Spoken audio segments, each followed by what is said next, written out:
today's video we'll talk about the HCALORY Toolbox diesel heater or car parking heater. So this video is dedicated to a diesel heater again. I had a couple on this channel already and I was looking actually for this one specifically, and I can't even pronounce the name or the brand correctly. HCALORY. So in case I'm doing it wrong, please excuse my English skills here, but we want to look at this closer and see how it does perform and work. So, and in general, why do you need a diesel heater, or they call it diesel air car parking heater, in a toolbox? So for me, pretty simple. When I go car camping, for example, there's a video up there. You can have some cutouts. You can have the diesel heater standing outside and you can get warm air inside, which is really nice in the winter camping. So right now, being here in Southern California, we don't have too much of winter, not too cold, but it can get cold at night, of course, but it's very nice when you go in the Sierras or somewhere in the mountains. This can help you to keep you warm and toasty at night. So let's take a closer look what's inside and how to set it up that it can keep us warm or get us warm. Let's see, this is the toolbox and I'm pretty nice impressed with the size of it. It is a toolbox kind of style. So when you lay it down, it can act as a toolbox. When you have it here, you can say, I want to open it. Is it the right side? I hope so. And then we can open it. So this is all-in-one diesel heater. So we're talking about the all-new 2024 Toolbox 2 heater. This is this unit. So link in the description below. This one is a diesel heater which can run off 12-volt batteries. It has up to 8 kilowatt of power to produce heat, a 6-liter tank, app controlled, and it should work at altitudes up to 20,000 feet, which is pretty cool and impressive. So there are a couple of pictures. They say that sleep deeper with 30% less noise, no ticking sound for undisturbed sleep. So they claim that they have a silent oil pump, which I'm confused because it shouldn't have an oil. It should be a fuel pump, but we'll see. Then we have the high altitude ready. Here in the picture it says powers up to 18,000 feet altitude. In the title it's 20,000 feet. It's a portable design, that is pretty true.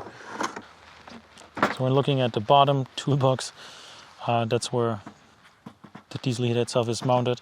Probably I see there's a little something falling off already. It's not very thick plastic. It has air vents over here. Then on this side it has exhaust. And this should be, I would assume, the outlet where we can connect the hose, which goes into your car or wherever you want to have the heat. On this side also we have some vents. On this side we have the air intake, as well as the air intake for the combustion itself, for producing the heat, burning fuel. This one is just to get cold air in and then pushing it out over here. And then on top we do have the fuel tank cap, which has a little breather hole here. So let's see, what else do we have with this one? It has an altitude mode, a temperature mode, timer function, blowing mode, automatic start-stop. So multiple security protections, overheating protection, short circuit protection, reverse connection protection, and over voltage protection. We'll see, it comes with an adapter, it looks like also. So we'll look into that now, what is included, and then we'll just fire it up. So it looks like what we have included are all those hoses, a little vent as well, but also all the hoses, as well as this is for the air intake for the burning process. And this one is just, there's no foam or anything in it, it's just an empty shell, which should filter the air coming in. This is for the exhaust, same as the muffler for the exhaust, and it looks like there's some kind of brackets we can use as well. Then we have for the air intake, the hose, the small one, flexible, and then we have for the hot air out as well, some kind of very short piece, which I usually go and replace immediately. Looks like a 3-inch diameter, so you can easily do that with some tri-air hose or something, because they are good for heat. And then we have a user manual as well, don't want to not mention that one. And then we have power supplies. So we do have, it looks like this is the cable most likely for the display, which we'll touch base on. Then we have this 12 or 24 volt cable. up to 15 amp it says. And then we have, sorry, the display, yeah, the display's on the other side, we'll look at that. Then we have power supply for your typical home outlet or your power station, whatever you have. So let's look at the unit. Here's the unit itself when you open it up, which is pretty simple. As I mentioned, it's a little flimsy. It's cheaper plastic than I thought it would be. Everything's plastic back here in those hinges, so be careful with that. But when looking at the unit itself, here we are. This is the tank. It looks very small, but it might be a 6 liter, I think. Very flat, which is nice. Then we have the heater itself. That's the unit. As I mentioned, the air is coming in, hot air is coming in. Cold air is coming in here, this side. It's getting heated up and then pushed out on the other side. Then we have the fuel line over here. The green one is the fuel line. Goes down over here into fuel line. Goes over there into the rubber holding fuel pump. So that's the ticking sound usually you hear when it's a very cheap one. Then we have, so this is the air intake. The air intake is here. Whoop. This one is the air intake. And here on the right side, that's one which is wrapped. It looks like it's not holding with plastic brackets, it's holding with metal brackets, which is important because this thing gets hot. That's why it's wrapped. And then it's going out there. And what else? Then we have some communication cables and whatnot over here. We have, oh, here it is. Look at that. We have a remote inside. It's good to know. Let's see, do we have this cable, which I try to understand why we have the cable. So I assume you can plug in the cable and extension, basically. Yeah, it's an extension. From here that goes to the display, which is outside, and I guess, yeah, you can take it off, so you can actually pull it out and further take it away if you want to, if you don't want to use the remote control, or if you don't want to use the app. Okay, what I like immediately, and I had it, I had mine built differently, but you have nothing down here, so which means with nothing, you have air, a lot of air, possibility to breathe, and I guess maybe something's missing and I don't see that, but feels like, nope, feels like something's missing, just a little net or something, because, yeah, might be worth it, maybe not. But you can just place it like this on the table and then connect everything on the side. So I'll do that now, get my battery ready, and I'll be using this battery, which should be, let me see, what do we have? We have this. Okay, yeah, I'll get a 12-volt battery ready.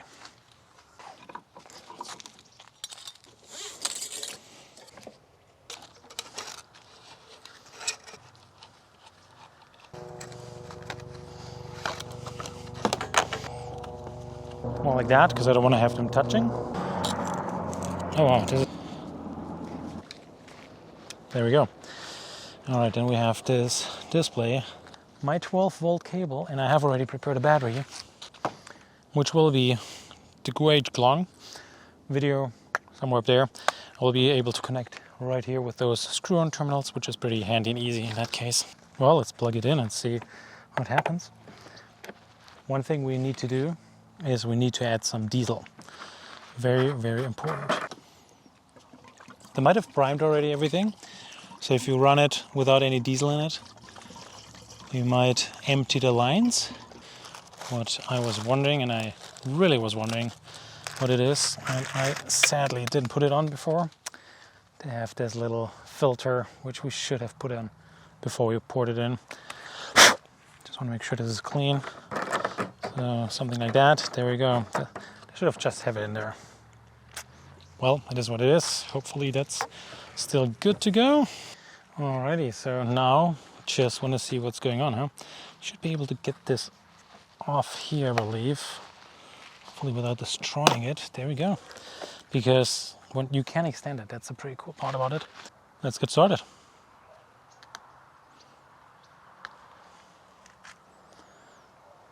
So now the microphone is right at outlet, so we'll see how good it works. It's right below here. Sorry, this one is the microphone. QR codes for the app. Okay. Alright, you can't hear me probably, but it's always good to prime in everything, so you can hear the pump now. Let's see. This is the app, by the way. And you can see it already.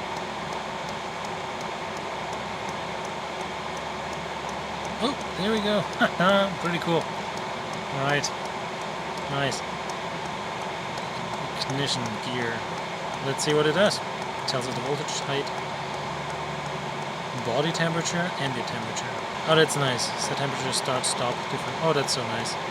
This app is probably, just from seeing this, it's way more advanced than any other app I've seen so far. But now you don't see anything. There you go, that's the display. Here we have the power consumption right now when it's heating up. Additionally, you see the app. Very nice. I'll give this a couple of minutes and see how it does perform before I turn on you guys again. So you are able to change the settings on the temp here for temperature when you press this setting wheel a little bit. Then changes here between the levels and the temperature you can set, and I have just set it, I guess, yeah, to the maximum. Because here it's 80 degrees almost, so I don't feel any heat, but now I should be. And after priming and everything else, it's really quiet, the fuel pump. Let me hold you closer.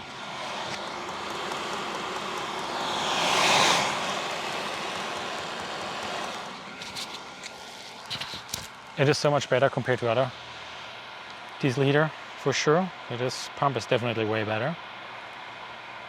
When I'm standing here behind the camera, I don't even hear anything. This is kind of, I'm touching it now. This is kind of an arm length away from me. Pretty good, actually. All right, dang, just starting it up again. Oh, there we go. I think now you can see it better. It's really producing a lot of smoke, and I didn't connect this good enough down here. But we have, oh, we just had 8 amps, and it was really vibrating hard. So right now, I guess we are back in business to actually push it hard. That was a loud vibrating thing. Whoa, diesel. Insane.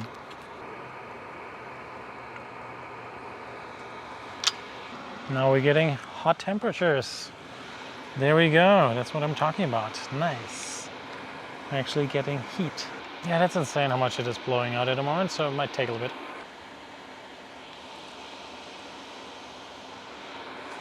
Okay, having this running a little bit.